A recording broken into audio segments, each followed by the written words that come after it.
Greetings, quarantined ones. I am Barbara Kesel, and welcome to the special home edition version of Where Do Ideas Come From? Usually I speak at high speed and have a bunch of people in the audience, and they ask questions, and I give you answers, and I solve problems for you. Right now I figure the biggest problem everybody's got is you're sitting at home bored. You're sitting at home bored and you're saying, what can I do next? So you want to tap into that reservoir of ideas that you have all around you, and I'll give you a few ideas of how to take advantage of the space you've got behind you. Number one is shift your perspective. Turn around, no matter what you're doing. If you sit on the other side of the room, if you close the door and sit with your back to it, if you walk outside, if you go up the opposite side of the street, if you run, if you go through the back door instead of the front door, if you sit on the east side rather than the west side, if you just literally turn your chair around in your cubicle, you have an entirely different perspective on life. And when you turn around, when you break your perspective, when you start doing things a little bit differently than normal, you break those little autonomic patterns and you get to a point where you are freshly noticing things. Then every time you look around, you can see magic, you can see mysteries, you can see wonders, you can see all sorts of inspiration for creative works, and that's where your next idea is going to come from. I would like to be doing a highly prepared, highly professional presentation, but this is me, a ladder, my iPad, and the corner of my living room. And sometimes you don't have what you need to work with, sometimes you don't have an extra person to hold the stupid camera across the room, so you just kind of have to dive in and work with what you've got. So looking around you, again, you've got resources. If nothing else, you have the endless boundaries of your own imagination. You can tap into that at any time. So when you are an artist or a writer sitting there with that blank piece of paper in front of you and you don't know what to do, start by scribbling on it. Start by typing a random sentence. Start by creating a something, because a something is easier to continue and carry on than a nothing. When you have nothing, when you have emptiness, you have all sorts of room to play with. But sometimes your brain doesn't want to go out and play, so give it something to work with. It's like those little doodle sheets, so they give you one little creepy little drawing and say make something from it, or a writer's prompt where you get one idea of where to start with and then you go from there. There will be lots of stops and starts because I don't know what I'm doing here, so I'm just diving and doing it anyway. And I figure in terms of file size, small little pieces will get grafted together by somebody who actually does know what they're doing, and hopefully they'll make this all pretty and cool. As it is, you get kind of the dim corner of my living room, and I don't care because I have information in my head that I'd like to put in yours. And I'd love to send everybody away getting excited about creating some kind of creative work, moving something forward, making something. Back behind me, you have two wonderful pieces of art that I've stuck out in the corner of the room where they don't normally live, but I wanted them for an illustration. Number one, off to this side, is a painting I did at one of those random painting parties where people drink a lot and they get the acrylic paints out and they slop them around. They're supposed to do some stupid picture that somebody has done that's sort of a sad-ass copy of an original somewhere. Instead, I started building it into boxes and put whatever I felt like putting in there, whatever was my inspiration for the day, little symbols that have sort of a personal reality for me. So I find it a very satisfying piece of art to have hanging on my wall. Not because it has any interesting artistic quality on its own, I don't care. But what it has is something that inspires me, that opens my brain up, that gets me started. Over on the other side of me, hopefully you can see it here, and it's probably all backwards, is a beautiful piece from the Legend miniseries by John Byrne and Carl Kesel. It's a Wonder Woman pinup, and it's kind of sits there in the corner of my office. Wonder Woman was never my favorite character, but I find, there's something really cool about the power, the way she was drawn in that story, that I find very appealing. Because I grew up in an era where I was really tired of the girls as sidekicks because I wanted to do all the big stuff. I wanted to have the giant Captain Marvel powers. Anyway, in all this, there you are at your home thinking, I'm bored out of my mind, I have no ideas, I don't know what to do, I want to do something creative and I don't have any ideas of what that could be. All around you, if you write, if you draw, all around you are the perks, the starts, and the things that you can play with. The biggest fear people have, and the biggest reason why they don't get work done, and the biggest reason why the novel never gets out of the drawer and the art never gets put up on the wall, is that people fear that when they do something, they're going to put it out there and someone will think it's crap. I probably can't say that. But here's the happy truth of that. You're absolutely right. No matter what you do, no matter what you create, no matter how good it is, no matter how much time you spent on it, no matter how many people told you they thought it was wonderful, someone will be walking down the street and say, that is a giant steaming pile of picky poo. They won't like it. They won't care for it. They won't communicate to them. It won't do anything for them. It doesn't matter. It did to you. It came from you. You had something that came out of the inside of you that you want to now send out to everybody else. And that's kind of a beautiful thing, because right now what we really need is a lot of positive inspiration. We need people to come up with their ideas, to push them forward, to try to get things out of their head and into the world. Anything that's going to help keep us from getting incredibly bored, and does not this particular situation of being stuck at home point out to everybody just how crucially important entertainment is? Where would we be without all the things that distract us and all the things that let our minds go someplace more wonderful than, oh my God, do I have to get up at 8 a.m. to get to the store to get whatever it is I need for today? And should I even go to the store? And, you know, am I going to kill all the people around me if I do? And it's really awful to wear a face mask. And oh dear, summer is coming, I'm going to die. All that good stuff. So instead, what I want you to do is pull something out of yourself and send it out into the world. Create something wonderful, create something good, create something bad, doesn't matter, create something. Do something that you get some personal satisfaction with, or else you can send out for somebody else to take a look at, and it kind of doesn't matter. What ideas are: communication. Ideas are our dreams for the future. Ideas are our way of trying to convince somebody else, trying to coerce somebody else, trying to entice somebody else. All these things. You have a concept in your head that you want to get out from you to somebody else, and that's a form of communication. Communication is the process of getting that idea out of your head into somebody else's head, sending it over. And you can't just hit the little send on the email in the corner. You actually have to create some sort of mechanism by which you codify and put together and illustrate that idea that's in your head and get it out there into the rest of the world. Now you may say, I am living in a quiet white room with quiet white walls. I have a bed, I have a fold down table, and I have a little bucket in the corner, and that's my entire existence right now. Well, congratulations. What you have are blank slates all around you. You can sit back on your bed, look at that blank wall, and imagine the movie that's playing there. It doesn't exist yet, but you're going to create it in your head, and you're going to kind of like carry it forward, and maybe you write it down, maybe you draw it out, maybe you somehow come up with some way to create hieroglyphics that go on the sheets that you will never wash because they contain your magnum opus, and send it out into the world. Just get it out of your head. Just give yourself something to play with. Just give yourself something to create an image of what it is you want to be, what you want to know, who you want to be with. Anything that gets some basic idea away from you and out to somebody else, because, you know, ideas, all this sharing, this is what connects us. Right now we're very socially cut off. We're all sitting in our little boxes, carefully not touching and not coming near anybody else, and this is very contrary to the human experience, because we're finding at this point in time just how important connection and touch and trust are. And here we are all being paranoid, hiding ourselves at home, and you really kind of need to do something else. So get that little internal movie going, get that little internal storybook going. Sit there and invent something else. Try to imagine being in a place you've never been. We've got the internet. You've got your 260 seconds from a random Google Maps showing you yourself on a street anywhere in the world.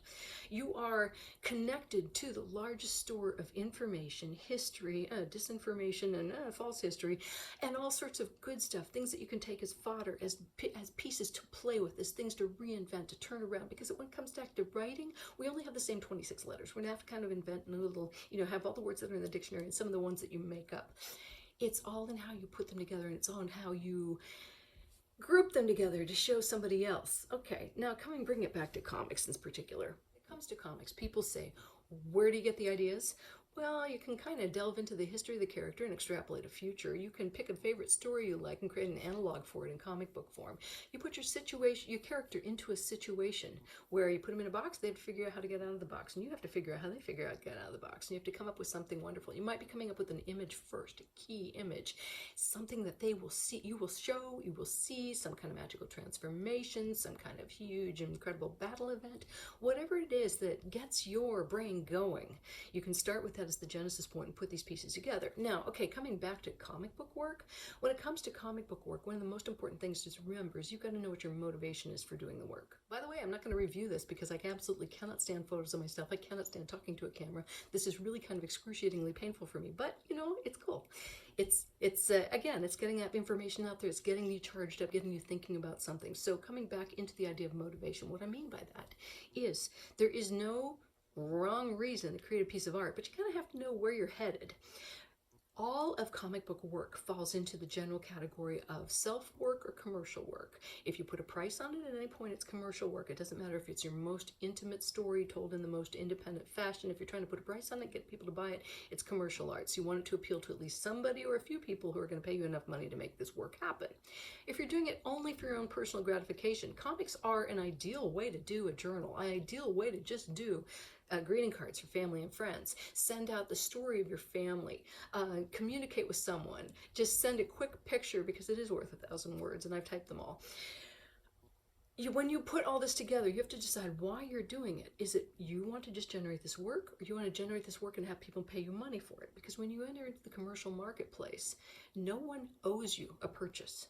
No one owes you a commercial gig. So you have to be bringing something to them that appeals to them more than the people they're already working with, or something to them that they feel they can sell, or something that they feel that can be freshly marketable. Because there's a whole chain of people involved who have to get their money along the way to make any of these things come together and make them come out there.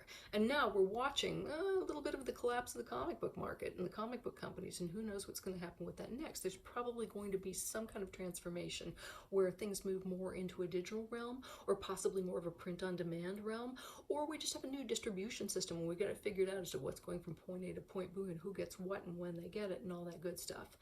Once you've decided what it is you want to be doing, and you don't even have to decide at the time, you can make it up as you go along. You can just start to create something for the sake of creating something, and somebody else might see it and go, hey, that's great, and want a copy of it, and then you go from there. Or you may have your sights on, oh, you want the giant bucks from the giant merchandising and toys and movies and games and things like that, and you try to create something that is the most obsessively commercial thing ever, because that is where you're heading with it.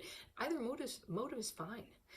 There's not a wrong way to create art. Okay, there's a wrong way to create art that you want other people to pay for, and there's usually a set of rules that say these are the things that work out well. You can go off and read Save the Cat or something to get an idea of writing structure as applied to screenplays, which can also apply back to comics. There's half a dozen books on how to do it. But we're back to the idea of how do you dredge out ideas? And you basically, when we have people doing art, you basically have innovators and replicators. Innovators are the people who charge forward and do something with slightly new eye, and it might be the shock of the new, it might be something strange that they bring out there that nobody has done before. They might have a reinvention, they might have a new way of putting things together, they might have just a new eye they bring to the same approach to old material, but they're heading out and charging through the wilds and making new roads. Then you have a whole bunch of people who follow along behind them. Those are the replicators as opposed to the innovators, which does not mean bad. It means there's a difference in the process here, but there's nothing wrong with doing things the way they worked before. There's a reason Lester Dent's rules of pulp fiction work fine. It can be replicated, and we have that satisfaction of the good vanilla cookie out there. It's something that is structured exactly the same way as things we've seen before, and we like it. We know how it's going to work out. We know about what's going to happen on page 25, etc.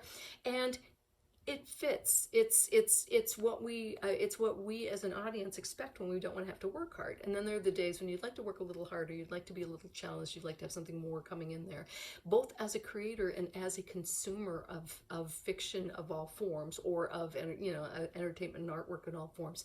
Sometimes you're going for the easy, and sometimes you're going for the tough. And neither one is bad. It's what suits you at the time. Okay, now I go into my California New Agey kind of stuff here. But as you're putting things together, okay, you want to know what you're doing, you want to know why you're doing it, and then you want to know how to do it. Here's some ideas for how to get your art going. As I already said, if you start from the blank, you can add something to it and build off that kernel, or build off a key image or something like that. But anytime you're facing any kind of a massive creative project, you want to have an image in your mind of what you want it to be at the end. Or maybe you don't. Maybe the sort of person who says, I'm going down this trail, I just follow it where it goes, and then I'll go back and clean up the pieces. Again, those are process questions. What works for you is what works for you. Most often, people find whatever kind of great work they've come up with or have been assigned overwhelming. They suddenly feel like they've got to build a giant warehouse. You can build a giant warehouse, do it brick by brick, break it down into little easy bite-sized pieces. You don't have to tackle the whole thing at once. Take one piece of it, focus on that one piece per day. You can multiply that with the number of days you've got available to you. But you could build a cathedral by putting one block in place today for the rest of your life. Okay, it doesn't really, there's no limit. So if you find an entire project overwhelming, break it into pieces. If you don't find something interesting to do, unless it's a massive challenge, be looking at that huge image of what you need to build at the end, and send yourself towards that goal. If what you're trying to do is commercial work, then you have to also add in the marketing sales sides of things. You have to look at what's available. You have to look dispassionately at your skills and your abilities. You have to network and find the people involved, because let's face it, quite honestly, you can look out there. The work that gets done, that gets put out into the commercial art marketplace, sometimes it's the best work possible, and sometimes it's the people who gave the best meeting who get the jobs and that go out there that are on sale next to the other ones. And sometimes from the point of view of the audience, it doesn't matter which one it is, because you can look at any kind of work, commercial artwork, and you've got two axes at which you can place it: good and bad, and commercial and uncommercial. And you can plot a point anywhere on that map, and it will be valid.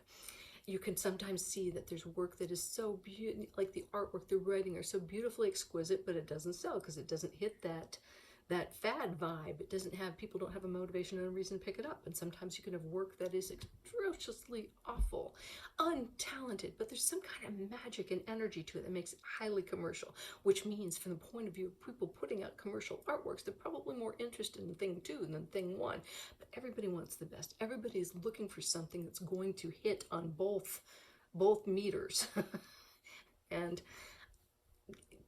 as I said, you can find examples of anything you want along the lines there, but mostly it comes down to, even if you're the best person, even if you have the best timing, even if you have the best work to show, it may not work out, but it might also just not work out then. So you want to keep chasing after what you're trying to do, because sometimes you're not going to find somebody else hiring you to do the kind of work you do. Sometimes you're going to have to publish it yourself, chase it down yourself, produce it yourself. But it gets created in either way. So again, no wrong path. It's spring, so I find that sinus medications mean I can talk or I can breathe, not both at the same time, and I can only talk for a little while without throwing more water down the throat, which is kind of annoying, but that's how it goes. I'm very thankful to be able to breathe. I'm very thankful to be here. I'm very thankful not to be one of the people battling coronavirus straight up. And man, if you are, I hope that you have people around you to help and support you, because this is a scary time. Even though the numbers for that, you can parse the numbers and say, oh, it's no worse than this pandemic or that pandemic. But this thing is so highly communicable, and it's so deadly to so many people of so many ages. Do be careful, and we're coming back to you in your room, hanging at home with the coronavirus, not knowing what to do and not having any ideas of what to do. Look at the assets you have around you. Look at the supplies you have. Look at what kind of space is available to you. Do you have a yard you can move out of and look at and take photos or take pictures of the sky and just make a note of what's going by there? Turn around. Do you look at the ground instead? All of a sudden you realize there's this microscopic world there when you look at it very closely and imagine it much bigger, becomes an alien landscape. If you're stuck in one room and you can't even go outside, look at the pattern of your favorite shirt. If you look at it close and take a picture of it, suddenly is it a map to a fairyland? If you turn around and see the pile of stuffed animals in the corner, okay, what are they saying? Okay, some people do not actually have to do drugs, I just think. If you have nothing else to do, move, walk around, be a different character, walk a different way, create a different movement pattern for yourself. Just kind of break the habits, because when we get into habits, we don't actually think, we don't actually interact with our environment. We just move forward like robots and zombies, and that's not really living. So you want to kind of participate in all parts of your life, or as many of them as you can. So carry yourself like somebody who is seeking mysteries, and look for what's sitting around there in the corners.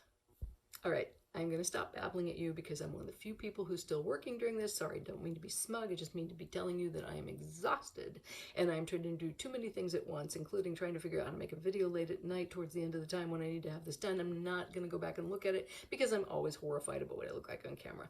So I hope you've gotten some nugget of some idea of how to start some work, some project, something that will both bring you some joy and maybe let you put your point of view out there for the rest of the people in the world. And I hope to see you creating a whole bunch of things, and that's only the smallest level of where ideas come from. And next time you see me at a convention, you can ask me anything about your problems with getting work done, because I have a solution. All right, so more later. Thank you, everyone. This is Barbara Kesel, and I'm going to go to sleep now.